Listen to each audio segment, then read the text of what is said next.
Welcome back to part two of this lecture series on the rise of dictators within this unit on revolutions, nationalism, and the years of crisis. Today, we're going to be talking about our second half subject that is the rise of a totalitarian dictator named Adolf Hitler and this rise of the fascist party within Nazi.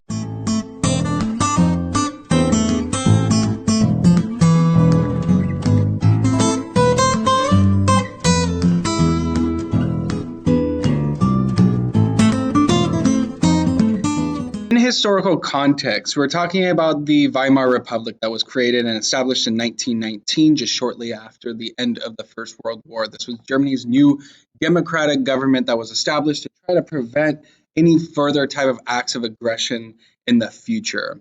And what we should know is that out of World War I, this economy was very, very weak. It had no strong democratic history in this government. There was a lot of political parties, and there was a notion that Germany having to be blamed for World War I solely and many other things that were outlined in the Treaty of Versailles really put Germany in a very bad economic and social condition that bred kind of desperation out of the people. And this thing called inflation sets in. And inflation is basically when money loses value and the prices of things start to rise. So, for example, a loaf of bread in 1918, the year that the war ended, cost less than one German mark. And a mark is basically like a dollar. However, just 4 short years later, it cost roughly 160 marks.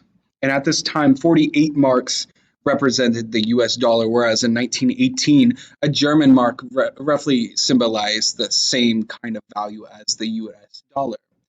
So, what this basically has done is over the 4 years immediately following World War I, you see that now, compared to the United States dollar, the one German mark in Germany is equal to 2 cents in the United States.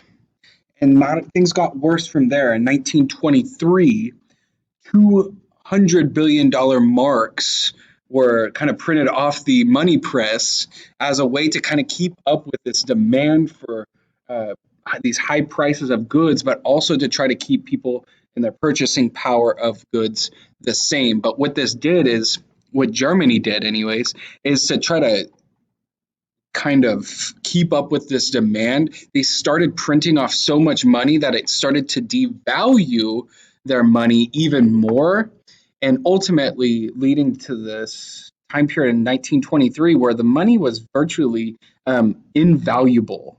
There was no value really attached to it. So people started burning their money because it was cheaper than buying some sort of propane fuel or wood to heat their house or light a fire to cook some dinner. And then the United States Depression hits along the same kind of time period. Within just a few short years, in 1929, the stock market crashed in the United States.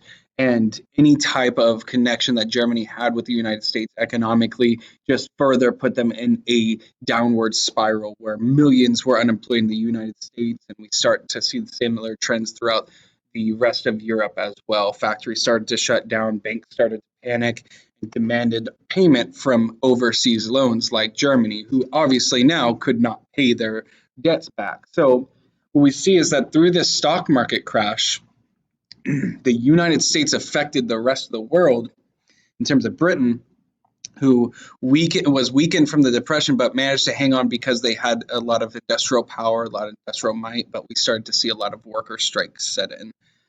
In Britain during this time period, we see 12% unemployment kind of be the norm, but as you can see from this graph over here, we see from Great Britain coming at about 23%. In France, it had a pretty unstable government and lost a great deal of money, but was kind of managed to recover by the end. There was a lot of people that were displaced from the war, and they, to be able to pay back their loans to the United States, demanded $33 billion in gold marks from Germany, meaning they wanted something other than the German mark that they printed. They wanted something that had actual money, so they demanded that $33 billion in reparations be paid back to them. And what we start to see is that in this unstable economic and political climate within many of these European countries, socialist governments start to try to find solutions that support the common man, support the working man, and also put people to work in any way, shape that they can. So begins in fascist Germany, where the Weimar Republic government was weak and ineffective. Germans felt very humiliated by the conditions of the Treaty of Versailles, and the Great Depression was the final straw. And Adolf Hitler was slowly rising to power within the ranks of his fascist political party. So in 1919, Hitler joined the National Socialist German Workers' Party, that is more commonly known as the Nazi Party, which was a small right-wing group at the time. He was an excellent speaker and an organizer, and eventually was named the leader of the party. He was later arrested in 1923 for trying to overturn the government that he felt was not adequately addressing the people's needs. And in jail, he wrote what is called his struggle, or Mein Kampf, where he outlined his plans for Germany in the coming years. He wrote that Germans were a master race or a superior race called Aryans. He wrote that Germans needed this thing called Lebensraum, or living space, so that they could take over Eastern Europe and Russia, and would eventually become this integral part of his final solution with the Holocaust, and vowed to take back the land that was taken from Germany from the Treaty of Versailles just a few short years. And with the growth of the Nazi Party, we see this growth of kind of this totalitarian dictatorship starting to form. By the mid-1920s, the Nazis had created a secret police to ensure that the people of Germany were starting to listen to the ideas of the party, but also later to kind of enforce these ideas as well. They're also called brown shirts, and they used intimidation and violence and also propaganda to enforce their views. By 1933, they had over 1 million members, and they started to unify under this party symbol that is the swastika. A quote that is often attributed with him is to make the lie big, make it simple, keep saying it, and eventually they, the people, will believe it. So what we start to see is, as Hitler starts to gain more power, he gains more of a following. He uses this idea of persuasion to get people within the country to believe in this mantra that is going to really support Germany and work for the greater good of Germany and not the good of other countries around the world, and kind of uses the problems that Germany has been facing economically and socially and politically as a way to kind of make Germany restored to its former greatness. So many politicians believed that despite Hitler's enthusiasm and charisma, that they could manipulate him to kind of gather support for the government. But in 1933, Hitler was appointed chancellor or prime minister of Germany by the Nazis, and the power only continues to grow for Hitler from there. Under Hitler's power, Germany's economy starts to rebound. Factories started making more items, people started working, people started being able to buy some of those things that were being made in the factories.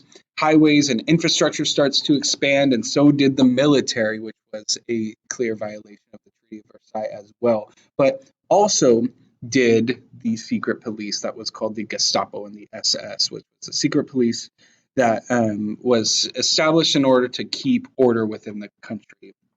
He started to control all forms of media.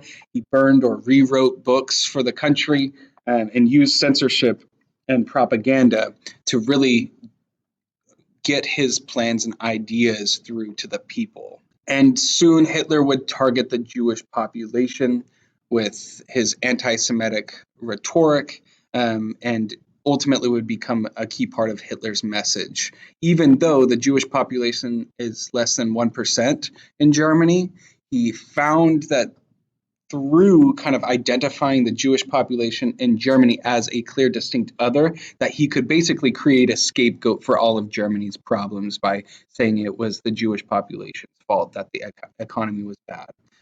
He also identified and established in 1935 the Nuremberg laws that started to deprive Jews of most rights, meaning Jews couldn't have government jobs, they couldn't own businesses, were not allowed in some towns specifically.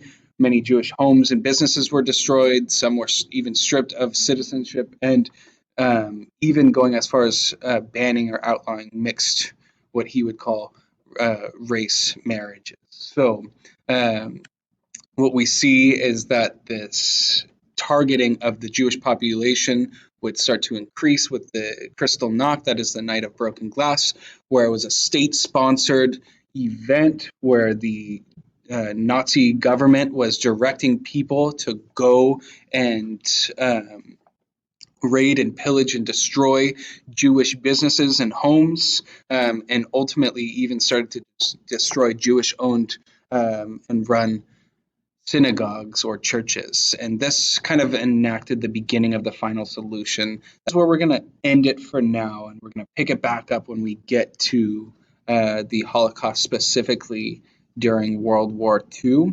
and our standalone unit that has to do with genocide.